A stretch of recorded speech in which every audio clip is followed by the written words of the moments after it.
Hello students, Devyani ma'am here. So today we are going to start with formal organization. We have already finished it up functional structure and divisional structure. So when we are talking about formal organization, students, it's a formal structure, and always remember one thing: formal structure is designed to attain a particular predetermined objective. So formal organization refers to an organization structure which is designed purposely by management people to achieve certain objective or predetermined goal. And formal organization is always a systematic setup. So let's move to the features of formal organization. It specifies the relationship among job position and the nature of their interrelationship. This clarifies who has to report to whom. So that is again important. In formal organizational structure, everything is so very clear that who will be playing a role of boss and who is the subordinate. So second feature, it is a means to achieve the objectives specified in the plan. And of course this formal organization's objective, it is established because to attain predetermined objective. Third feature of formal organization, efforts of various departments are coordinated, interlinked and integrated through the formal organization. We have already done that one organization is divided into various departments. So there should be a proper coordination as each and every department is interrelated and interdependent. So in a formal organization, always a perfect coordination is there. Number fourth feature, it is deliberately designed by the top management. Definitely in the beginning only I start with this only, that it is formal structure is always deliberately designed.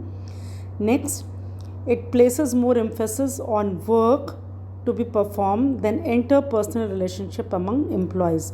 And formal organization is established for a particular purpose, for a work.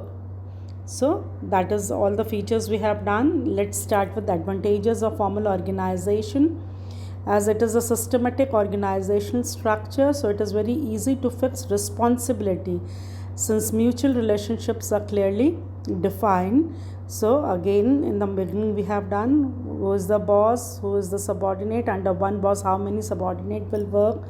Second, there is no ambiguity or confusion in the role. Everyone in the organization is aware of their job designation and what they have to do.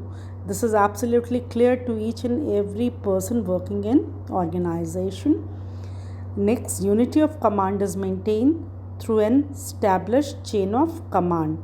So another important thing, unity of command, that is right from the command is downward slope, means the boss is giving command to his subordinate.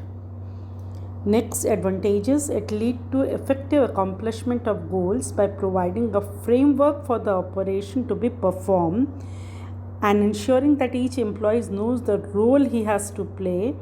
So this is one of the advantage. With the help of formal organization, a systematic framework is provided to the people to accomplish organization's goal. Next, it provides stability to the organization. How it provides stability to the organization? Because all the people working in organizations are abide by the rules and system of that organization, and that system and rule is provided by this formal structure. Moving toward the disadvantages, students, the very first one, the formal communication may lead to procedural delay. Of course, we have seen this part when we have seen a scalar chain given by Fayol. There is one system of passing the information. So definitely procedural delay is there.